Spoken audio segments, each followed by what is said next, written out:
your life. Good day and welcome to Medicine and Health with Dr. Paul Anderson. That's me. I'm Dr. Paul. And today we're here in Seattle, Washington. I actually have some sun outside, which is a nice change and brightens up everyone's day.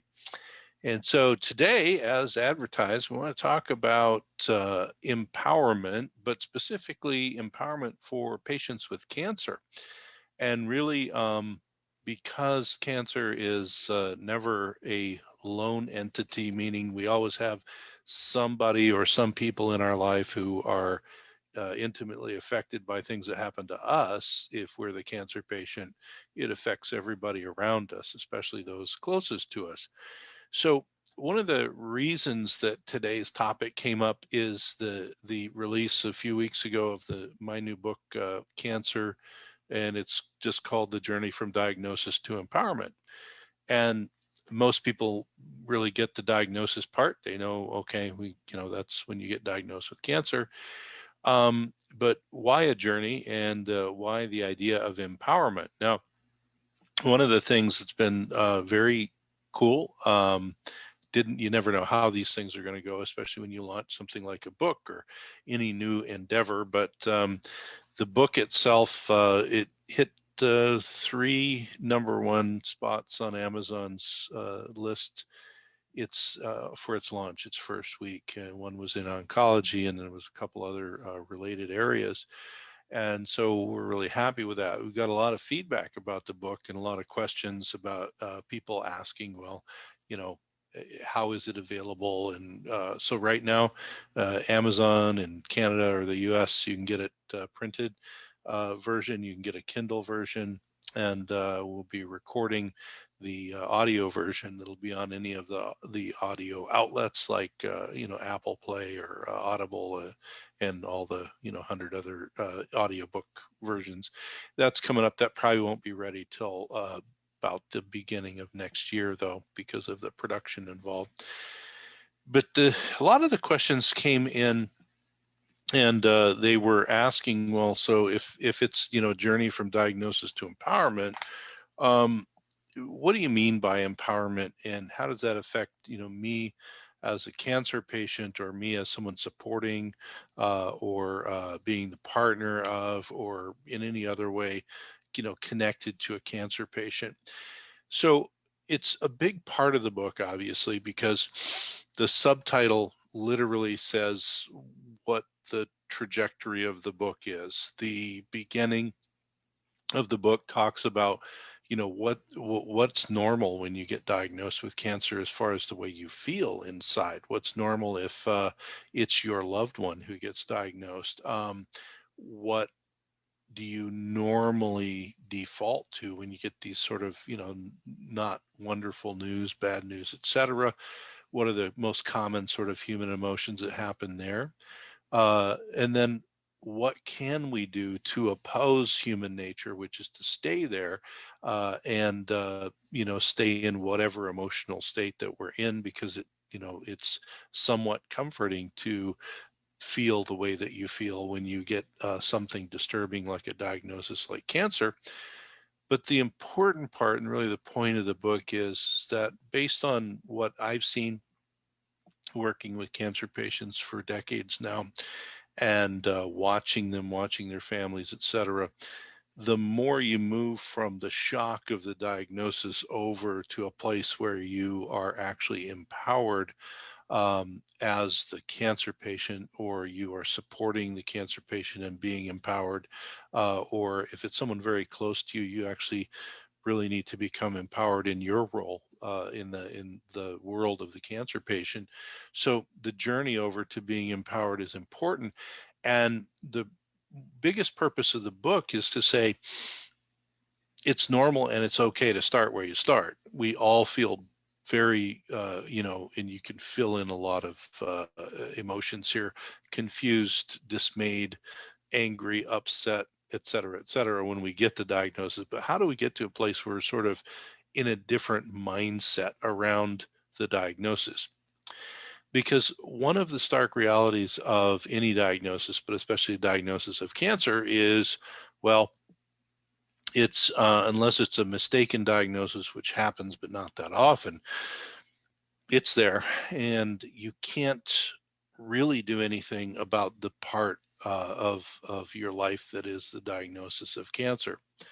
What you can do something about is the internal journey that you are now embarking on, whether you want to embark on it or not, of going from being confused and thrown off your feet and angry and dismayed, et cetera, to a place where you are the opposite of that and you're really on top of that within your own mind. The other point of the book is that, let's say, you are the support person for somebody who has cancer. So you don't have cancer yourself, but you're their partner, their spouse, their best friend, their family member, whatever it is. What does that look like for you in that role where you're not the cancer patient, but this your world has been changed because now you have somebody very, very close to you who is the cancer patient. So there's really two jobs on the side of the person who is the support person, the partner, the spouse, or what have you. Those two jobs really are, number one, what do I do to be the most empowering to the cancer patient? How do I support them through the journey? And then the other side of the coin is you have to work on your own stuff, if you will, around all of that. Because when we look at the relationships that go on, and the closer the relationship is, the more impactful it is of the person with cancer.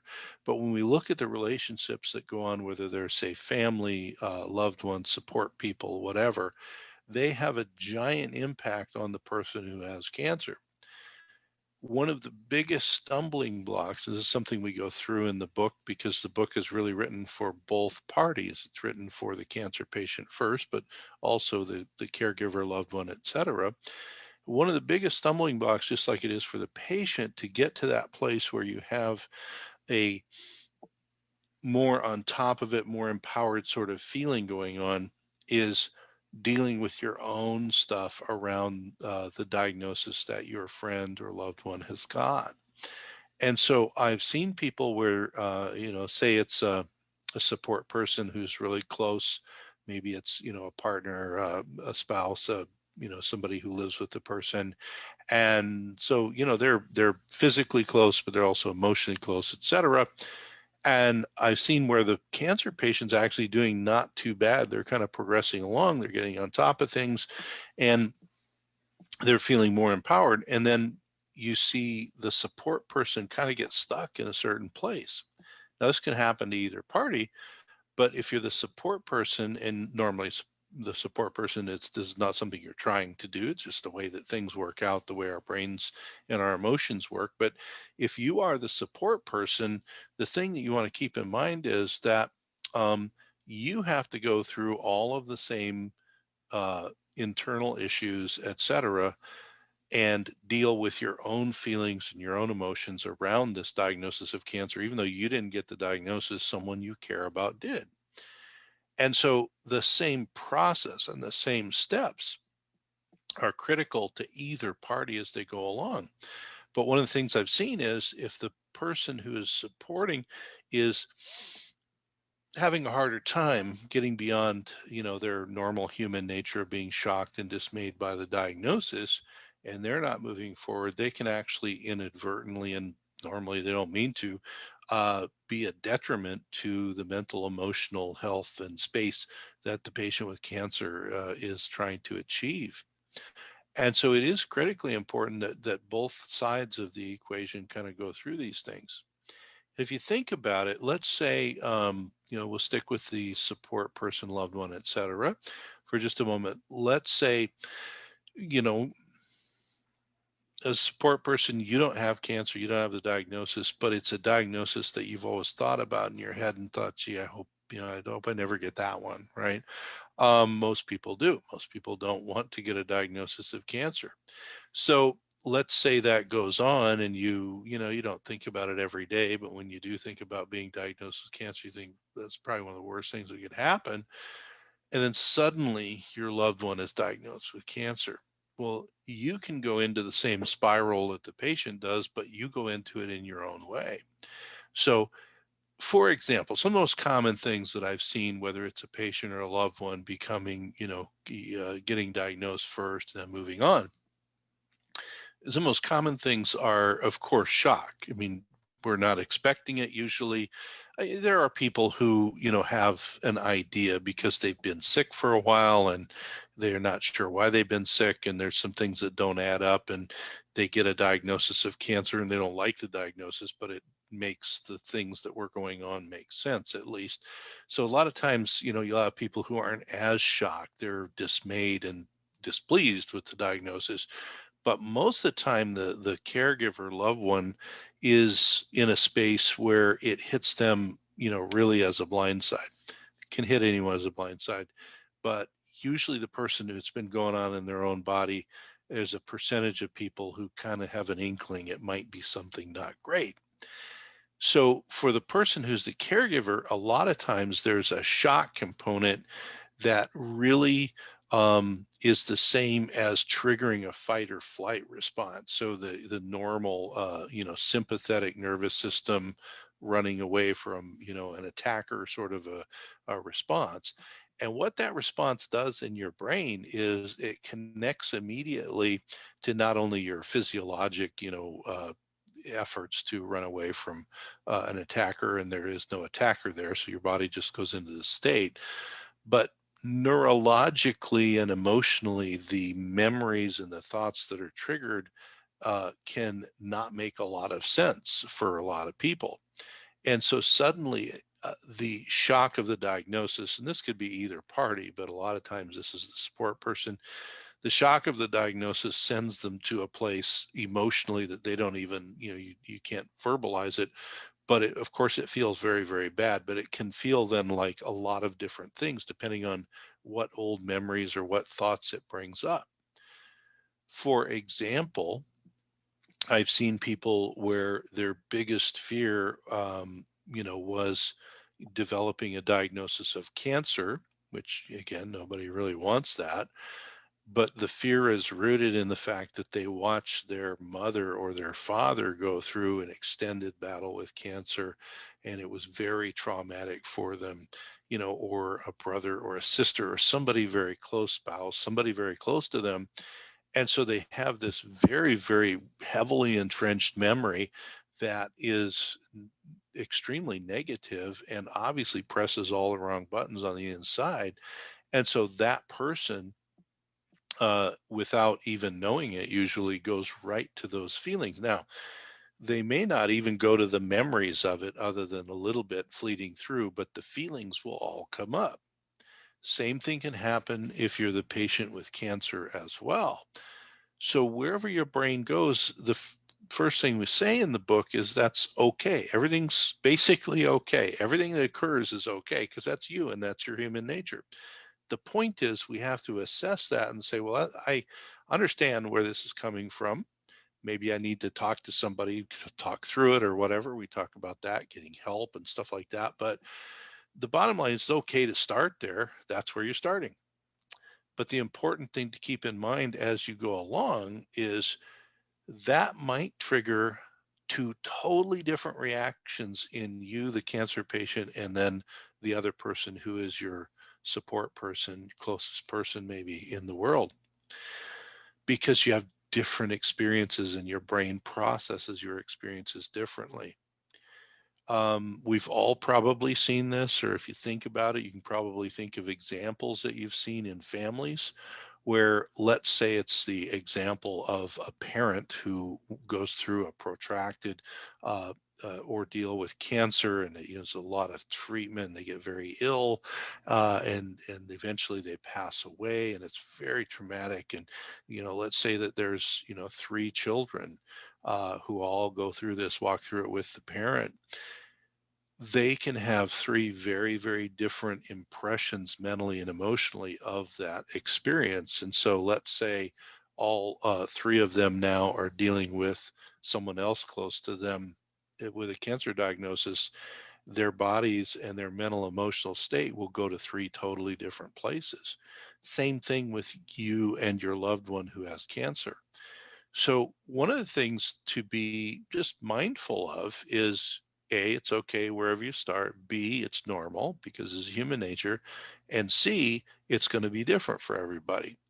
So for some people, I've seen where one person is more purely depressed. Again, a very normal emotional response to a bad diagnosis, but they have this sort of pure down, dark depression. The other person reacts in a more angry, violent manner. And I don't mean necessarily physically violent, but it's just this upheaval. Well, when you start pushing on those places deeper in the mind where these feelings that I say are human nature come from, the reason two people get totally different experiences and feelings is that the mind has these impressions and dredges them up, and you don't get really a choice of it initially. That's why it feels so weird. But also, person A can be totally just in a dark place about it, and person B can be very angry and agitated about it, and they're experiencing the same thing. It comes from the same place.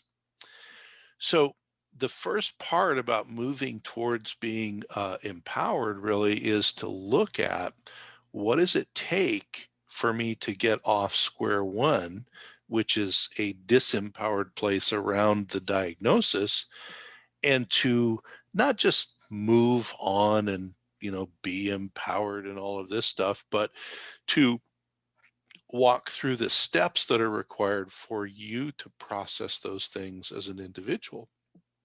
And if you're doing this as a family or a couple or or some other fairly close-knit group, you're going to walk through it together, but you need to know you're all going to have a different experience of it. So as the book unfolds, there's sort of two things that I did when writing it. And again, it all comes, from my experience and also putting together, the science around both processing negative emotions and also becoming empowered. But so there's a method to it, of course. But the point of the book really, and it's a quick, easy read that just gets right to the main points and then gives you resources if you need deeper resources. But the point of the book is you want to validate wherever you're starting, because the worst thing that you can do is to say, oh, I shouldn't feel this way, I'm bad to feel this way, or any other negative thing. No, that's you. You got bad news, and that's how it's hitting you. Okay. The important part is to not stay there. Okay. We all have the experience of something negative, but we all also have the ability, mentally and emotionally, to even ever so slightly rise above it and look at it and say, this is something that's happening to me. In no way do I like it. In no way do I want to participate in it, but this is what's going on. I now, as a human, have the power and the opportunity to choose how I want to perceive this bad thing happening to me. So through the book, there's expression and explanation of the different phases that most people will experience. And again, some people more or less of each one, and some people recycle and all that. It's all normal. So that helps just with identifying where you're at, but also looking at a progression from, oh no, I've got this and this is a bad place to be, to actually being empowered. But the other thing is just some personal examples. And what I did is I picked two people who, of course, are not identified. They're fictitious names, and I changed circumstances and things so no one could ever figure out who they are. But they're real people. And they're real people that I thought exemplified two different trajectories for dealing with their cancer. One was a person who decided that this is no good, I don't like it, etc., and they had some trouble kind of in the beginning, but they really put in the work to become an empowered patient and we'll talk about empowerment, what that means and stuff, but basically to be in charge of their life and in charge of the way it happens and to engender the best quality of life. The other person, and again, I say in the book, this was their decision, and it's totally your decision is your decision. And I also say in the book, if you're reading the book, you're probably not like this person because they would never read a book like this, but their choice was to get shocked, then angry, and they just became more and more angry. And they stayed angry and alienated everyone around them until they passed away. Now, when it comes to moving towards being empowered, whether you're the support caregiver, loved one, or patient with cancer, the most important reason for that, and the reason that I wrote the whole book, was it's so critical for the quality of life for the patient with cancer, for their loved ones, their family, their network. The quality of life is completely different when you're trying to move towards a place of being on top of it and being empowered than it is if you get stuck in depression, or you're stuck in anger, or you're stuck in disbelief or denial, or any of the other things that can happen. And that's not only borne out in science that I mentioned some of, but it's also been borne out in all of the patients I've ever seen. Quality of life, if it really comes down to it, is the first goal that patients with cancer have. Usually their first goal is a request to say, could you take the cancer away? And I wish I could, but no, I always tell people that's above my pay grade. But if you get past that, and we do see things happen where cancer does go away, but that's not something that's usually part of the initial plan. But what they normally are interested in beyond that then how do I have the very best quality of life and hopefully quantity of life while I'm here? Because in reality, and it just changes with cancer because now you have a diagnosis that's potentially life-threatening, but we all only have so much time here. Now, some of us have longer times than others, but none of us get to know how long that is. When you have a diagnosis like cancer, you're just suddenly going to be faced with the fact that somewhere on a spectrum, you're going to have a longer or shorter average survival. Now, the averages are averages. You might be longer or shorter yourself. But really what matters for all of us, but especially somebody with cancer, is what can I do so that I have the very best quality of life and hopefully longer quantity. And being empowered is one of those things. It's the big why around why would you go through the trouble of processing your feelings and emotions and all of the hurt that you feel, or anger or disbelief, or any of the other things. Why would I process that and go through all that to become empowered and be on top of things? Well, it's really quality of life, and I would argue quantity of life as well. Now, one of the things that comes up is when you're thinking about empowerment, empowerment really is looking at how you, as a person, have autonomy, so you are in charge, and what degree are you self-determined. So being self-determined and having autonomy are relative, because you can have a child with cancer. We have a special chapter and sections on children with cancer, which is different, where you're young enough where you still rely on your parents for some of your determination and circumstances and all that. So it makes the parents' role in the cancer, really, really extra heavy. And there's a lot to do as the parent. or you can be somebody who is already pretty self-determined and autonomous, and you've got those skills, and you can kind of work through your emotional stuff and get over to the empowered, self-determined place. And then there's a lot of people where they just sort of floating around somewhere, and life kind of is happening to them. And there's nothing wrong with that. We all get to live our lives the way we live our lives. But you get pushed on by something like cancer, and suddenly you realize, well, maybe I don't have as much life as I thought I was going to have. Now I'm sick and I'm dealing with all of this stuff I never thought I would have to deal with. um, and you suddenly realize, I'm actually not a very autonomous or self-determined person. I just sort of let life happen to me.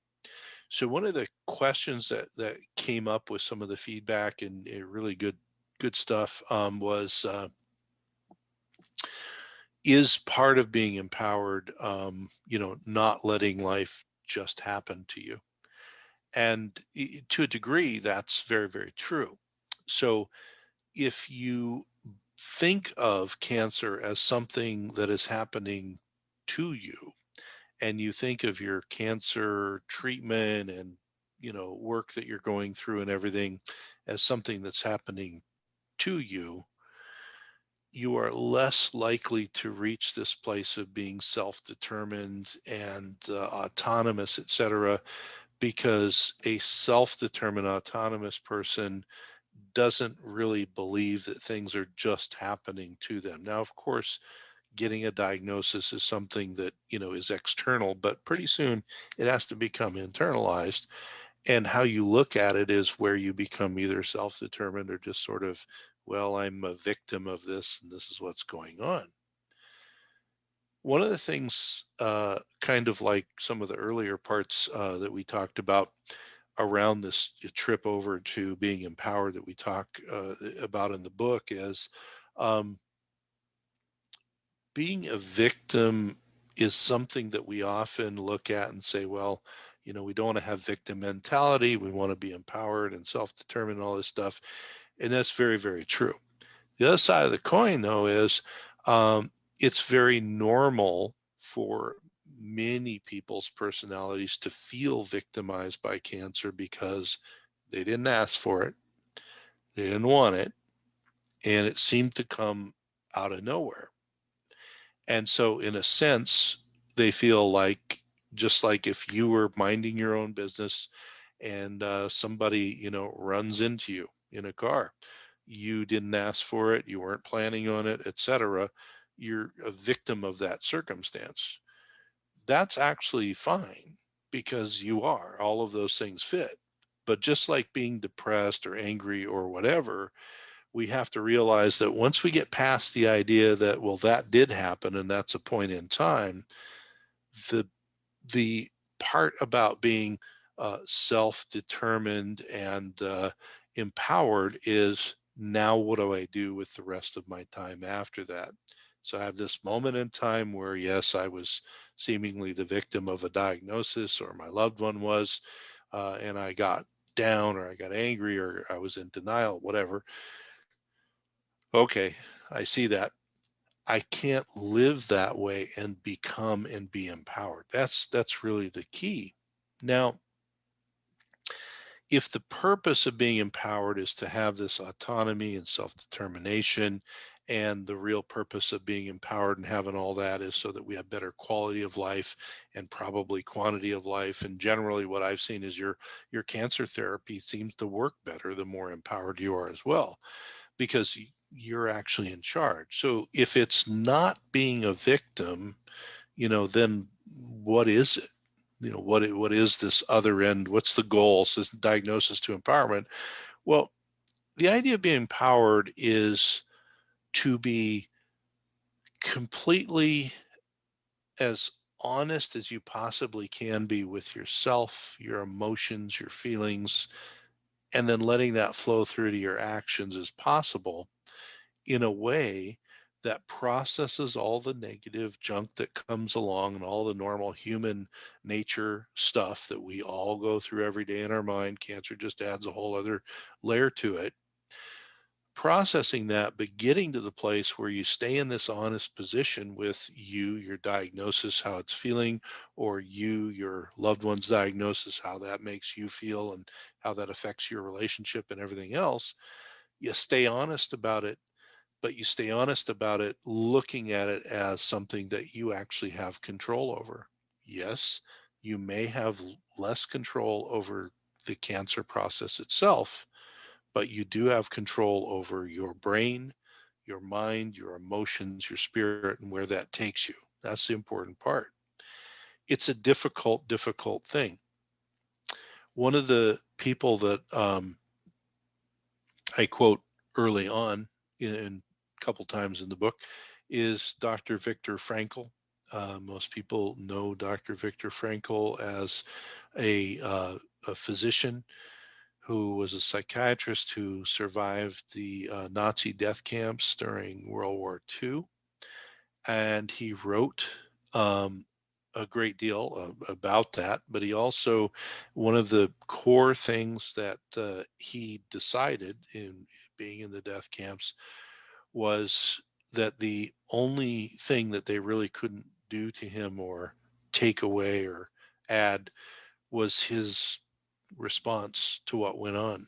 He had no control over what happened to him, what was going to go on, and whether or not he would live or die and how he was treated.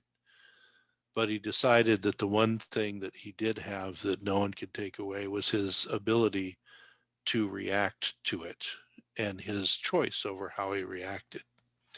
Now, one of the most difficult things is having something horrible happening to you, and cancer is one of those things. And having somebody say, well, you have the power to rise above it and choose a different way to feel and all that. Nobody really likes that sort of advice. The hard reality of it is, though, is that if you want to move towards being empowered, you have to come to peace with the idea that you are in many ways mentally and emotionally actually separate from what's happening to you. And you do have a choice to decide this is not good, what's going on. I don't have to like it, but I can respond to it differently. So the counterpoint would be if my initial response was to become very depressed, totally reasonable and normal, or my initial response was to get angry and lash out, and ask why me, totally normal, reasonable. I can now decide that that was fine. That was a place I was at. It's totally understandable, but I need to move to a place where I have to live the rest of my life, however much time it is, whether it's days or months or years. And I need to reset my internal meter on how I look at this diagnosis, whether it's happening to me or a loved one, every day. I have to reset. And there's going to be better days and worse days. One of the things that we often deal with people who are moving to this place of trying to be empowered in cancer and other chronic diseases is this idea that how I feel today does not have to be the only predictor of how I feel mentally and emotionally. So physically, I might be having a bad day. There are many of those. If you're going through cancer, you're going to have either treatment related things that make you feel pretty bad, or physical things that go on, or energy drains, or other, all manner of pain, all manner of other things. Your response to that, and it's a learned response to rise above it and decide that you get to decide how you feel regardless of how your body's feeling today. The more you do it, the easier it gets and the better it gets. Not easy. It's a hard trip. That's why I wrote the book, is to outline the trip. And it's a practice that you do every day. But what I've seen over and over without any exception is the people who are on the trip and trying to get there and trying to stay self-determined and empowered are able to put things in perspective every day, live their life within whatever parameters they have, and their quality of life takes big leaps and jumps. When they're able to do that, they're able to not have an absence of problems, not have an absence of pain or feeling bad or tired or reacting to medications or whatever, but they're reacting to the situation mentally and emotionally, lets them actually rise above it. And that's a very important critical factor to remember. Now, why have I talked so much? Because the title was about the patient with cancer, and I'm certainly talking about that, but I've also talked a lot about the loved ones, caregivers, support people, family, etc. The book is for them as well, because let's say the patient with cancer is really working on this and trying, through the hardship of cancer and all of the things going on to be, self-determined and empowered. If you, because you can't get past your own stuff and your own, depression or anger or dismay about the diagnosis your loved one has, if you can't get beyond that and you now feel like a victim of your loved one's cancer, and that's a totally normal thing to feel. But if you can't move through the same thing, you actually become an anchor in a negative way to the person who has cancer. This could go both ways, but often it's the support person who's dealing with it. Because although it's extremely hard to deal with this when it's your own body and you have an illness and you're trying to be separate from the illness and rise above and be empowered, it's difficult in a whole other way to do it when you are the loved one or support person of a person with cancer, because it's actually not happening in your body. What you're dealing with is your internal emotional turmoil that you have, because we don't want our friends and loved ones to have cancer. We don't want them to go through all this stuff. It's a supreme, bummer to have that happen, and it's very upsetting. So what we are rising above as the support people is usually our response to someone we love and care about having a diagnosis we don't want them to have. So it's two different risings above, but really it's the same process, because both of us get shocked, both go through, the negative emotions and process and all that, and eventually get to a place of hopefully empowerment. The other side of that coin is really when you can be an empowered caregiver, loved one support person. It takes you from being an anchor in a negative way to the patient with cancer to being someone who can lift them up and someone who can support them truly, mentally and emotionally, or mentally and emotionally and spiritually, whatever way you like to divide that up. You can do that. You can be that for the other person. And so we want to keep in mind some things. So being empowered, having autonomy and self-determination, all this, it's not being, Pollyanna about stuff. There's some very real things about cancer that are, unpleasant, and things that we, don't want to look at for good reason. It's also not ignoring the fact that there is a problem. There's a physiological, pathological problem going on in the person, or that you love, or yourself. And it's not saying, oh, no big deal. It's just cancer or whatever. The other thing which I've had patients really struggle with is, well, does it mean I just give in, and just say, oh, well, there's nothing I can do about it? No, because giving in and giving up, that's being a victim. That's the opposite of being empowered. So what we're really going for here is someone who is, as I said earlier, in a place where they get to a realistic assessment of wherever they are in the process.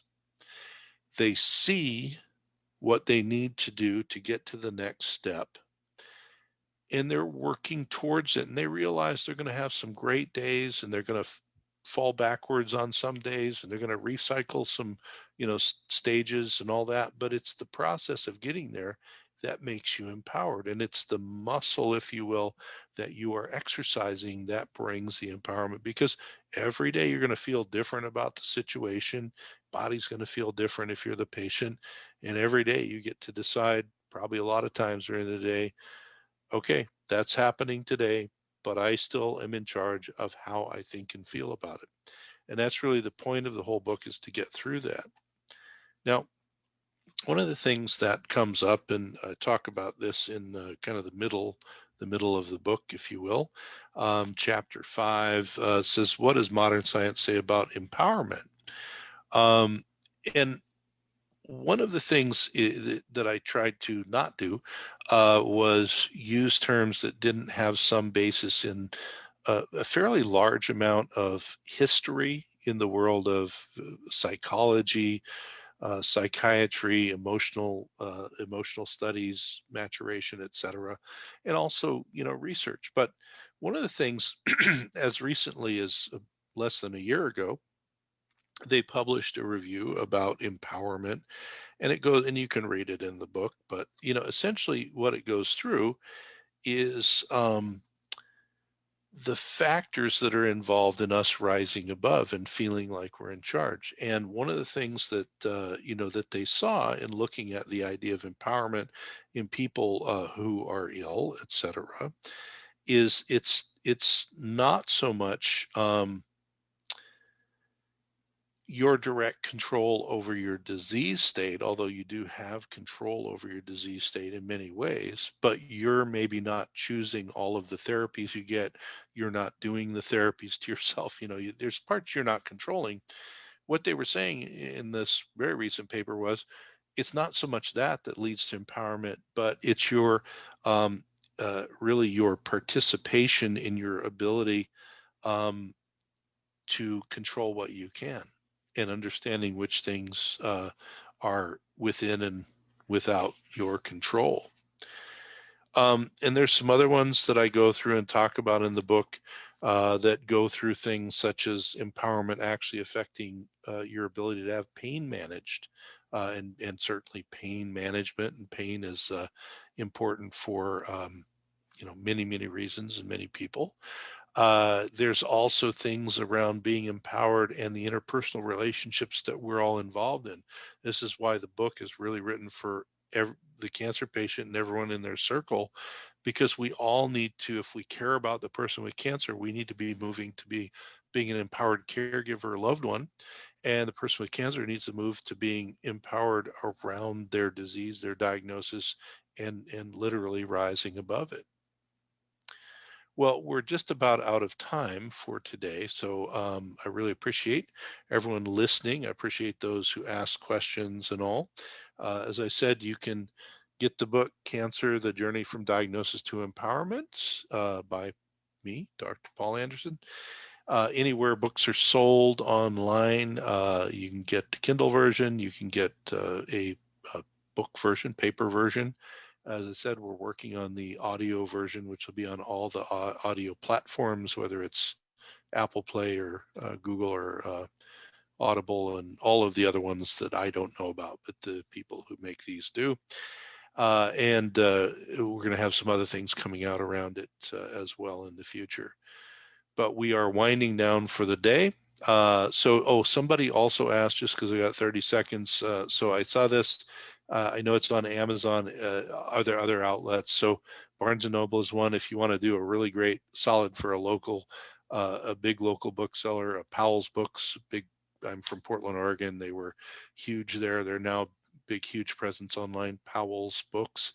And they're, a way you can do it for it's really a mom and pop operation still, but really anywhere you order books online, you can get the book.